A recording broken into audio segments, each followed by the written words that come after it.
Hello and welcome to another edition of the FPL 6 Picks contest, where every game week myself and FPL Lens go head to head and run through our top picks across 6 distinct categories, backed up with stats, fixture analysis and tweets from the FPL community.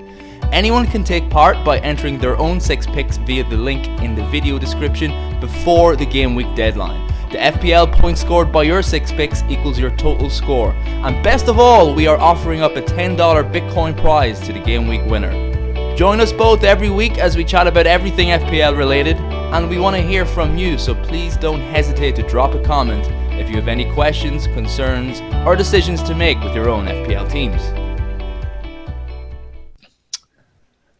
Alright, welcome back to the channel, folks. Before we dive into the Game Week 11 selections, let's take a look at the results for Game Week 10. Okay, 46-16.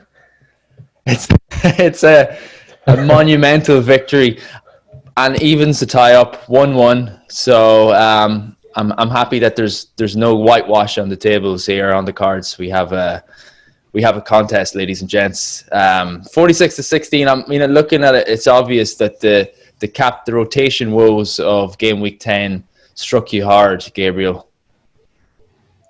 They did, but I mean, every player was pretty disappointing as far as the results go. Watching the games, I think it was different. So obviously, we picked early in the week, so I had no clue, no idea about Mane, that he was even a risk. I knew Cancelo was a risk. I always, when we pick him in FPL, we know he's a risk. And that's just the risks that we're just willing to accept sometimes. But, only getting 5 from Vardy, and a somewhat lucky 5 at the end of that game at that, I was sweating that. And then only getting 2 from Baldock, that he could have double returned, triple returned in that game. He missed an incredible opportunity to score in the box. I saw that. Blazed it over the bar. Yeah, that was a tough one. And I think he had Real Brewster on the far post as well. That's right. So there were a couple. I think the XG of that game was ridiculously high, and I'm sure we'll get to that maybe in some of our conversations today. So it happens. That's part of this game. But you had some great ones. I mean, look at that 10, 12, 12, 8. Yeah, I kind of really I feel unfortunate that Salah didn't get more. He had his goal disallowed, came off early, which was a rarity for Jurgen Klopp to take him off and rest him. Callum Wilson was I'm just so happy with those returns. It did not look likely for most of that Newcastle game, and they just kept going. Joe Linton did little bits and pieces here and there, but didn't look very convincing, and it just came to fruition very late in the day. 12 points, a goal and assist in the last 2 minutes of the game. Very nice to get. They feel good. Game, right? Those moments. Exactly. Those so exhilarating moments when things are looking down and out, and it was doubly good for me because I actually brought Callum Wilson into my actual FPL team last game week. So it was a big celebration right here in Crypto Studios. So delighted with that. Kevin De Bruyne got his 10 points, and he could have been more there too. All in all, I was quite happy with the results. And also I should mention, well, usually at this point we talk about the overall winner of the FPL 6 Picks contest. If you guys have never entered before, there's a link in the description of YouTube. It's a Google form. You click on it. It takes about 2 or 3 minutes to fill. Well, less than that, 30 seconds. It depends how long you want to consider your picks for. But you get your form and get your form submitted before the deadline. The deadline has changed this week, so it's no longer Friday. It's Saturday. Saturday at 2 p.m. I believe. GMT, so you have plenty of time to get those picks in. $10 is the prize, $10 in Bitcoin. And the winner this game week, drum roll please, it's me. I won. It's the first time I've ever won my own contest. Can you believe that?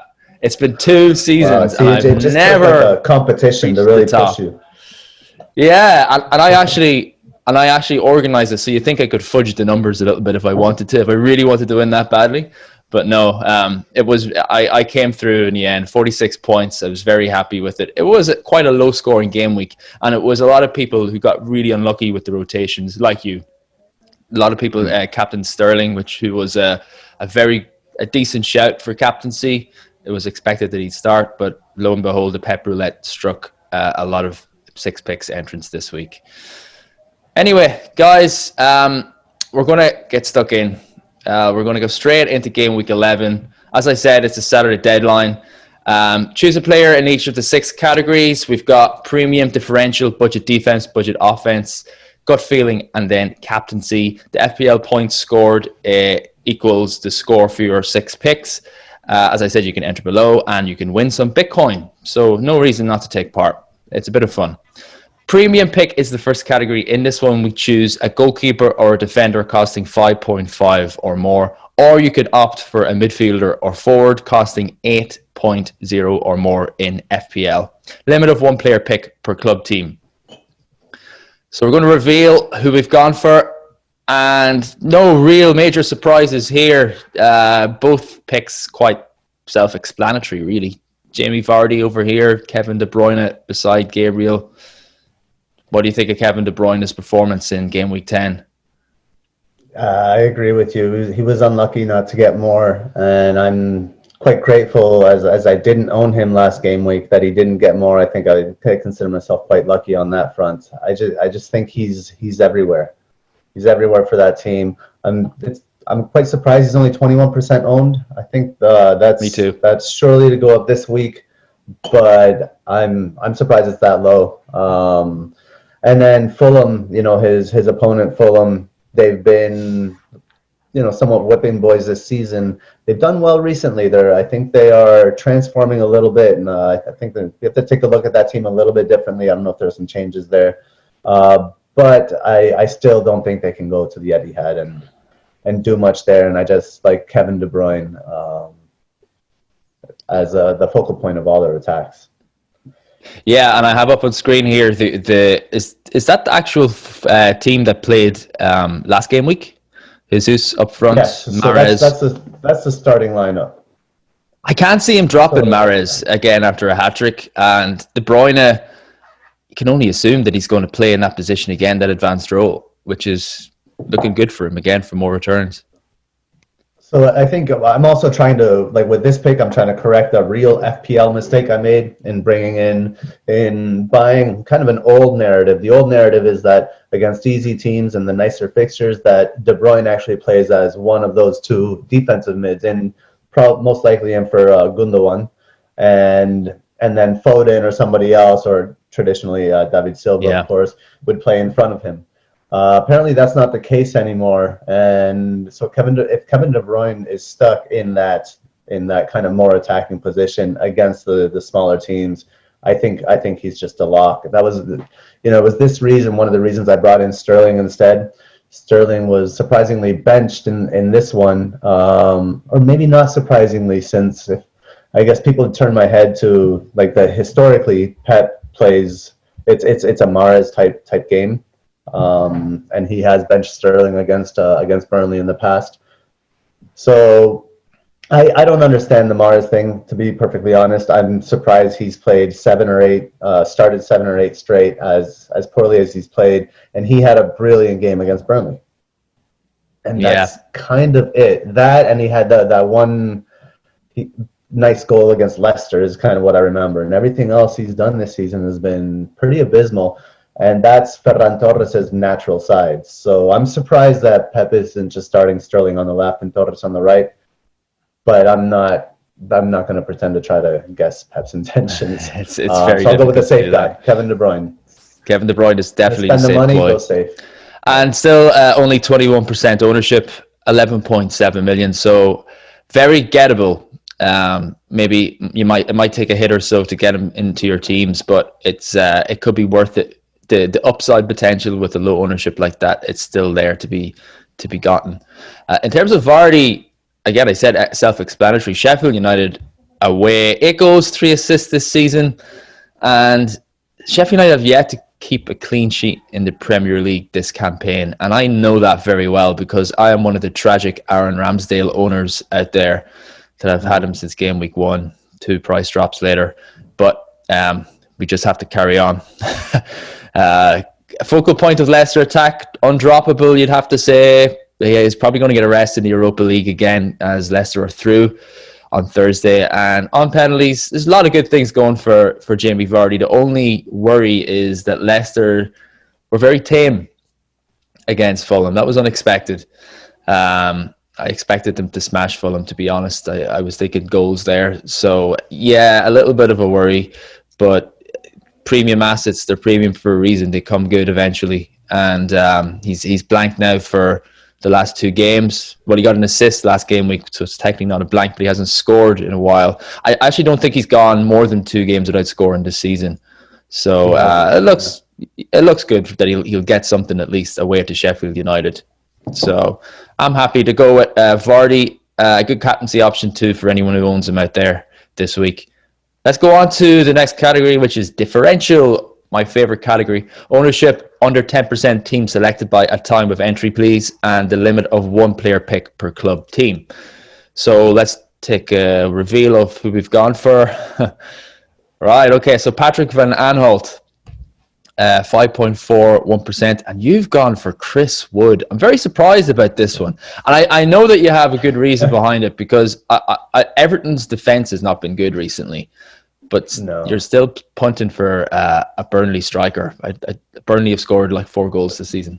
Explain yourself quickly. I know, I surprised myself with this one. It's not my style at all. But if you're going to explore different kind of perspectives or ways of playing, this is the perfect venue to do so.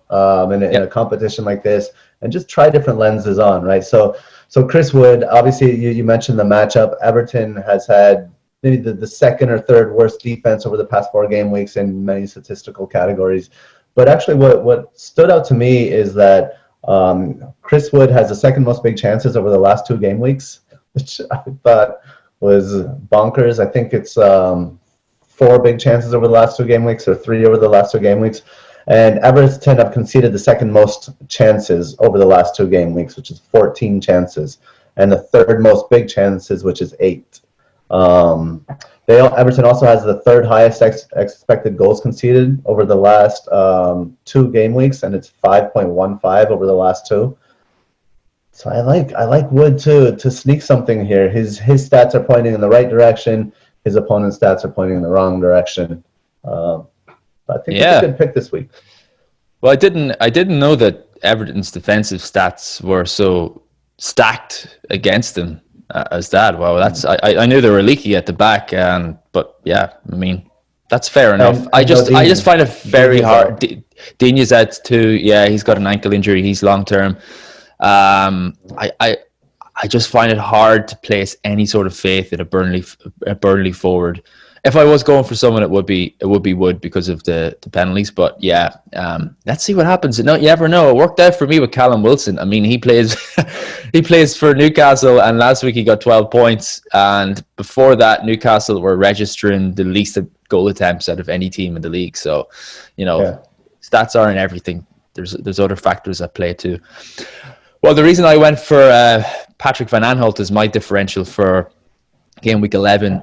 It's a lot to do with that fixture there, West Brom away. West Brom have they had the fewest big chances in the league this season. 5 big chances so far. I think they've only scored 1 of them. So there's great clean sheet potential there for PVA. Still very low ownership, which is why he's in this category. 1%, a lot to do, as I think we discussed. We've had PVA before in our picks, and he's been close with no cigar.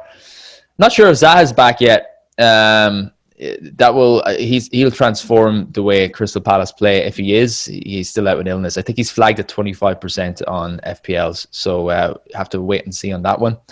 And I've just shared another heat map. Well, not a heat map. It's an average position by game week map for Patrick Van Aanholt. I pulled this from fantasyfootballscout.co.uk.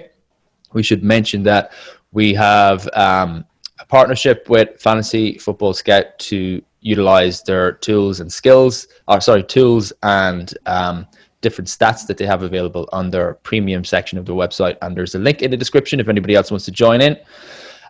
So game week 10, you'll see, which was last week, he was the furthest advanced. And like, that's really encouraging on the attacking side for PVA, and he does get himself into very good positions. He's at 8 goal attempts, and he's only played since game week 4 onwards. So a lot of encouraging signs for PVA to get some attacking returns on one end, and clean sheet potential's quite high in game week 11 away to West Brom. What do you think of PVA? I like the double coverage on that. I like the double coverage on that pick. I like the attacking potential, that advanced position, especially. It looks almost like he's been getting more advanced each game week the more he's felt comfortable coming back from that injury, huh? And then the last one, game 10 is... I like it when Eze plays as well alongside him, because he tends to bring him into play around the outside, or even I've seen PVA when Eze is in possession going inside him. And kind of adopting like a number 9 role very briefly, but it's encouraging if you own him. Budget defense is the next category. Okay, in this one you can opt for a goalkeeper costing less than 5.5, or you can go for a defender costing less than 5.5 at time of entry, and there's always 1 player pick per club team. Let's reveal who we've gone for. So Patrick Van Aanholt is we just covered him, so we're good there. I can't argue with that one. Tarik Lamptey, 4.8 million, 11% ownership at home to Southampton. Well, I'll go first on this one. Lamptey is he's lightning quick up that right flank. He's so good to watch, like really, really impressive stuff by the youngster, and he's back from suspension now, so maybe not at the forefront of many people's minds.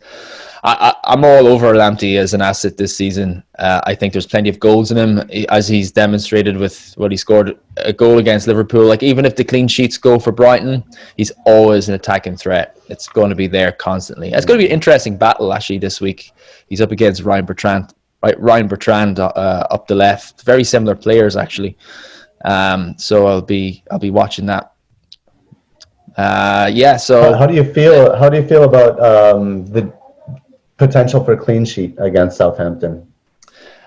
I wouldn't be as confident of a clean sheet. Yeah, it can happen. I mean, they held out Liverpool quite well last game week without him.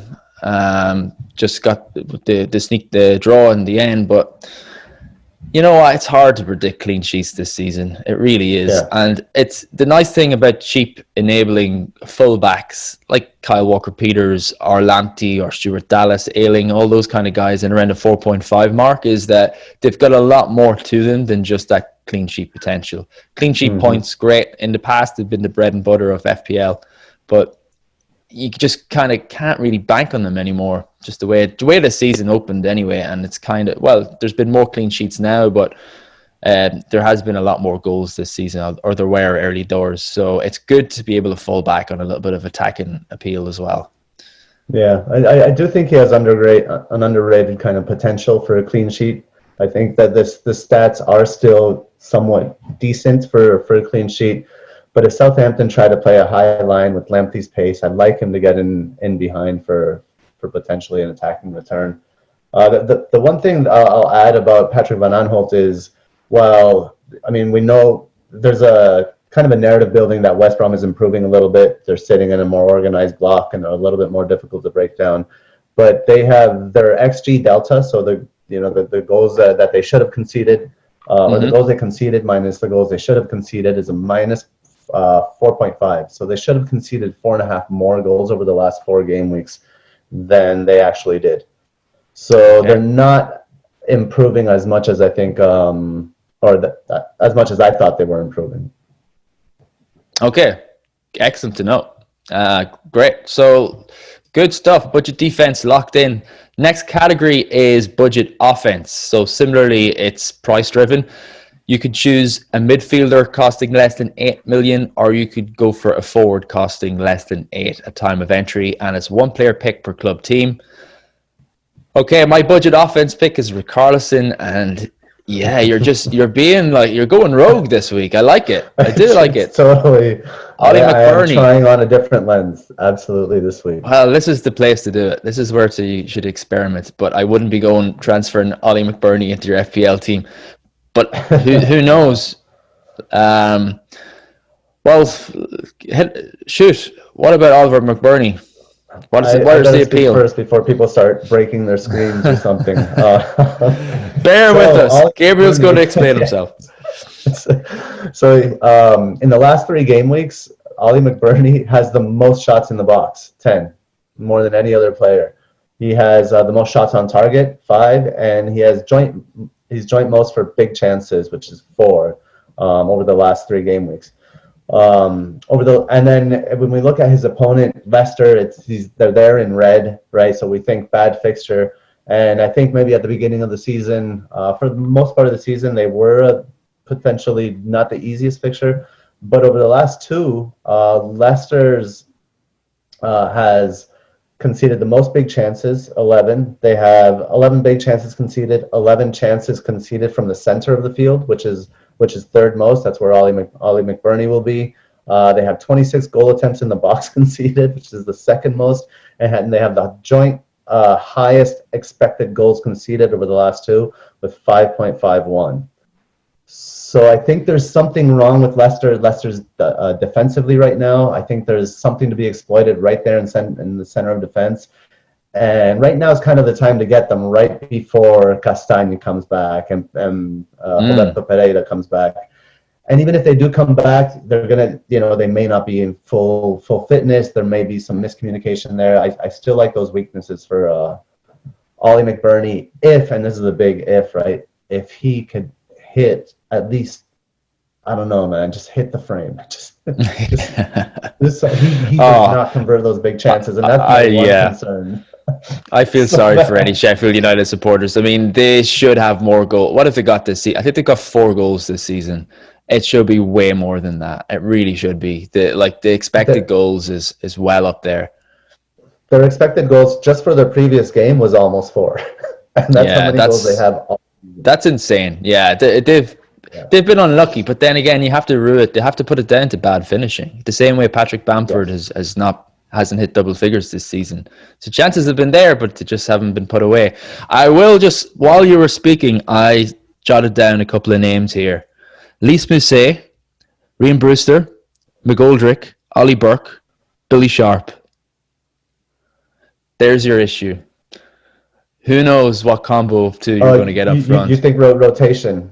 Yeah. I mean, for the record, I think Lys Mousset is incredible. I think he's excellent. He should be starting every single game.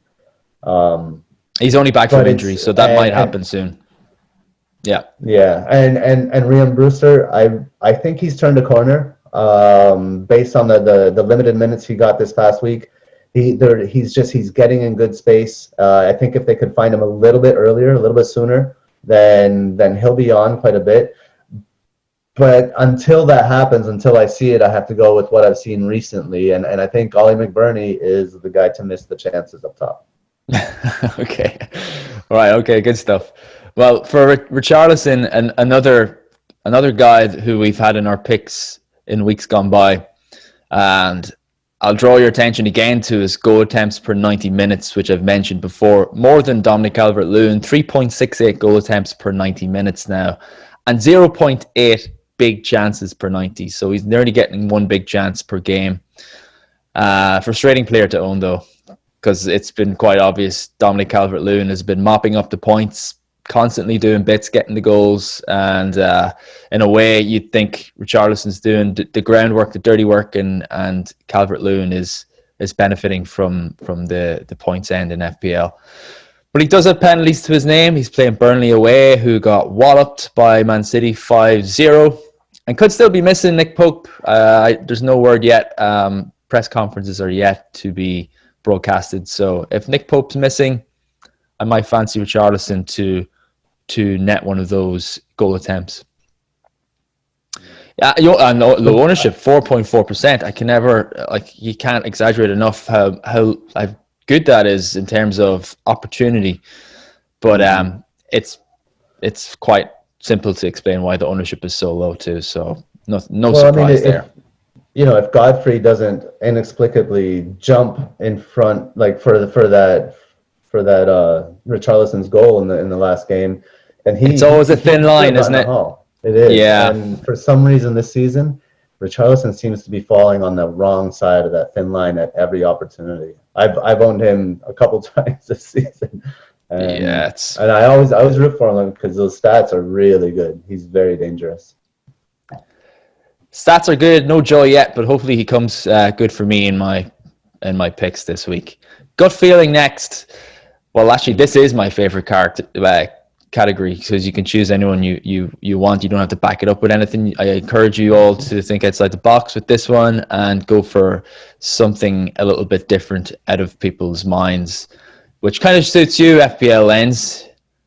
Casting the lens on all sorts of weird selections this week. I love it. So here we go. Revealing gut feeling. I'm a Man United supporter, and there was never going to be anybody else other than Edinson Cavani in my gut feeling pick this week. Raphinha. What do you like about him? Tell me what you like about Edinson. You know what I like about him? Beating the drum for this guy since I got him. I know you're a coach and you look at things in an entirely more rounded way than me, but all I see is 45 minutes of FPL action last game week and 15 FPL points. That's what I see. I see 2 goals and an assist in 45 minutes.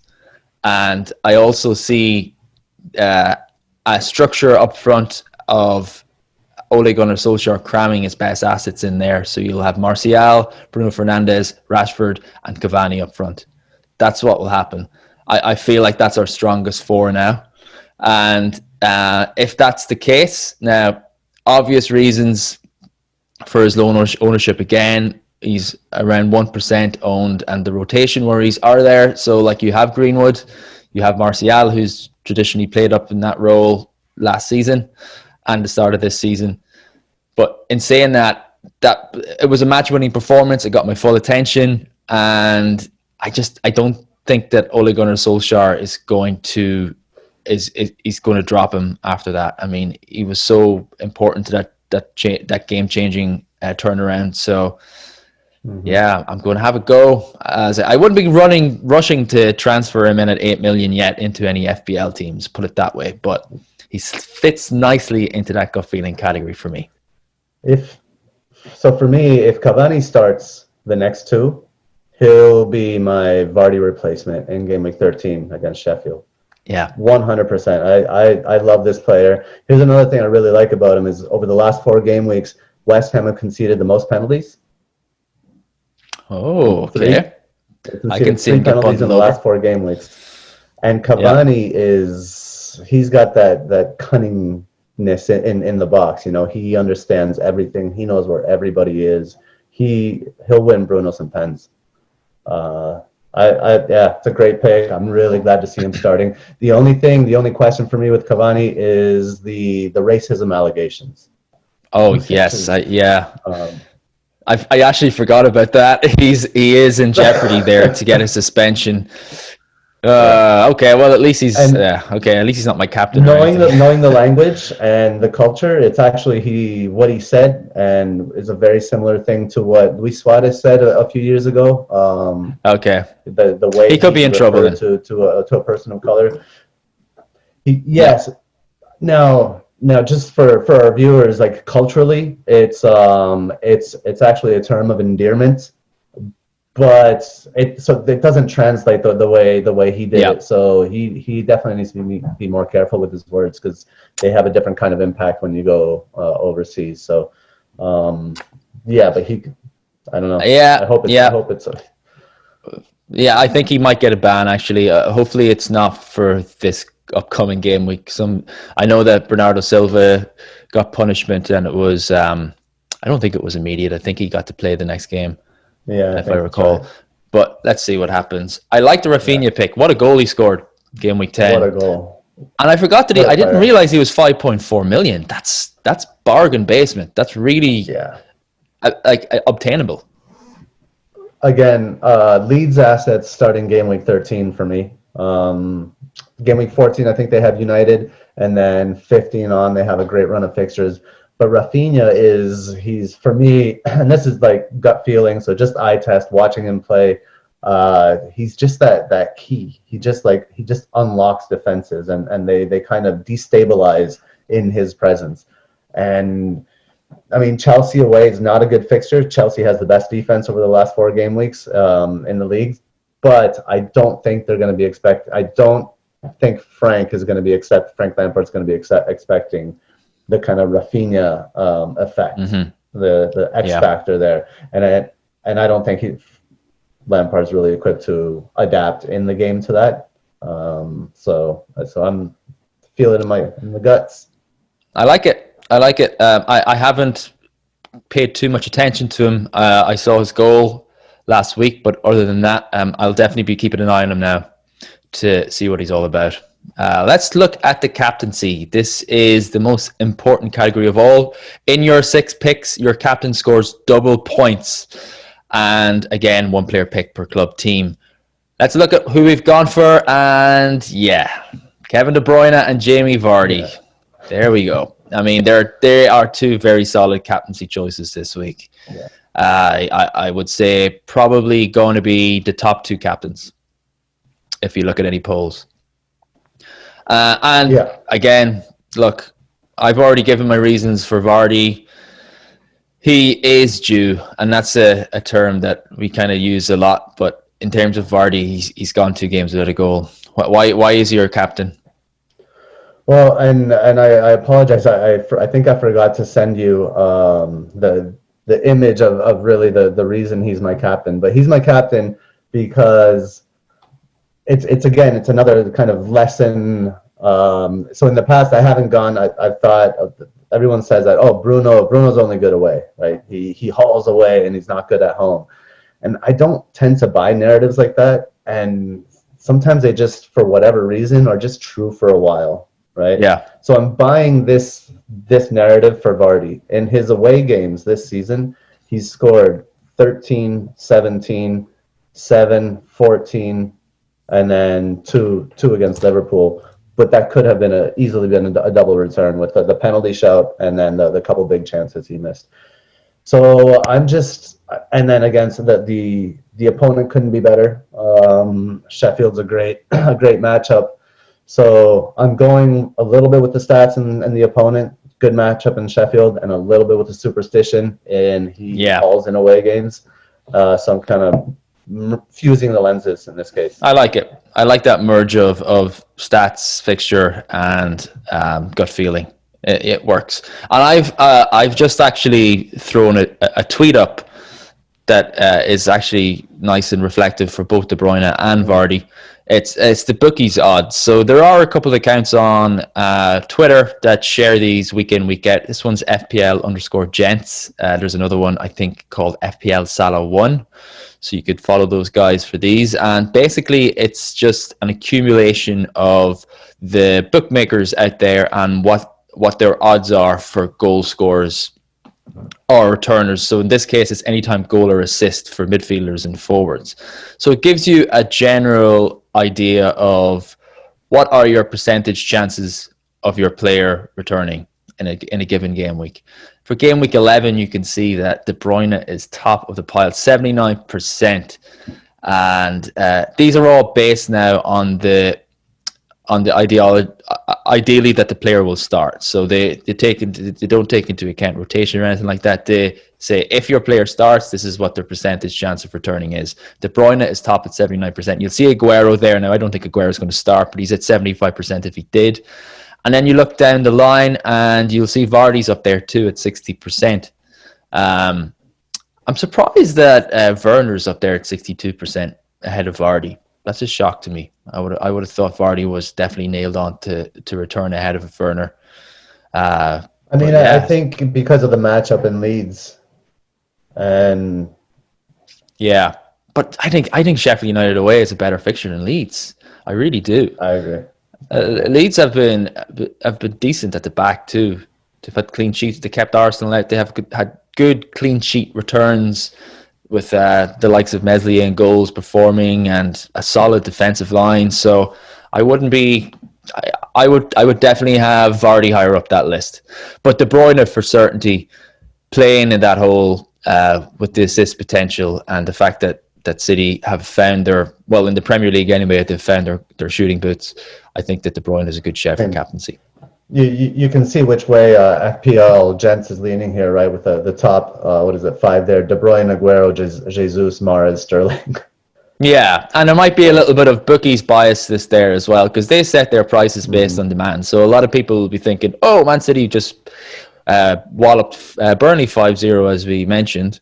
So they'll all be looking to get a wager on some goals in that game. So that has an effect in it too. But look, sometimes the masses get it right, and I feel like, I think the writing's on the cards this week again for Fulham. Even though they were impressive, as you said, in game week 10, I do feel like there's going to be goals in this City game. I like both these captains. We'll have a look now at the summary. So we crossed over in three different assets, but in different categories this week. So there is a little bit of variance there, definitely. This is a hard one to call. You need a lot of things to change. You need a lot of trends to turn in a different direction in terms of Burnley and Sheffield United strike force in particular. Yes. But it's, you know what it is. Proven. Yeah. I like. What are you going to do? You're going to cheer for Vardy and De Bruyne. Even you can't really now because we've kind of nullified it. I've got a De Bruyne captain, and you've got him in your premium, and you got Vardy. Yes. Sorry. Yeah, that's right. You got Vardy captain, and I've got Vardy in my premium. Right. So you'll be cheering for De Bruyne, and I'll be cheering for Vardy. Pretty much. Yeah. That's basically fun. How it's going to work here. So we had plenty of entrants last week. Just another reminder to the viewers to why not just click on the link and take a couple of minutes of your time out to consider your own picks: premium, differential, budget defense, budget offense, gut feeling, and captaincy. And you have until the FPL deadline to submit for a chance to win $10 worth of Bitcoin. Right, who wins? Is it going to be you this week? I mean, if I'm trying to be objective here, I think you're the favorite. I feel like you're the underdog this week, but I was the underdog last week with my James Maddison and Callum Wilson crazy picks. So it can definitely happen in this world. FPL cards could be leaning on your side this week. I think maybe that's what inspired me. Like in my picks, it seems like, if these types of picks are working, that's so much fun. Let's try it. And then if my picks we're on YouTube. That's what we want to see. We want to see a bit of drama on YouTube. So exactly. Let's just mix it up a little bit. Okay, great stuff, Gabriel. Thanks so much again. We'll be back in touch next week, and we'll see how it goes for us. Take care. All right, good luck. Bye, everyone. Have a good game week. See ya. Cheers.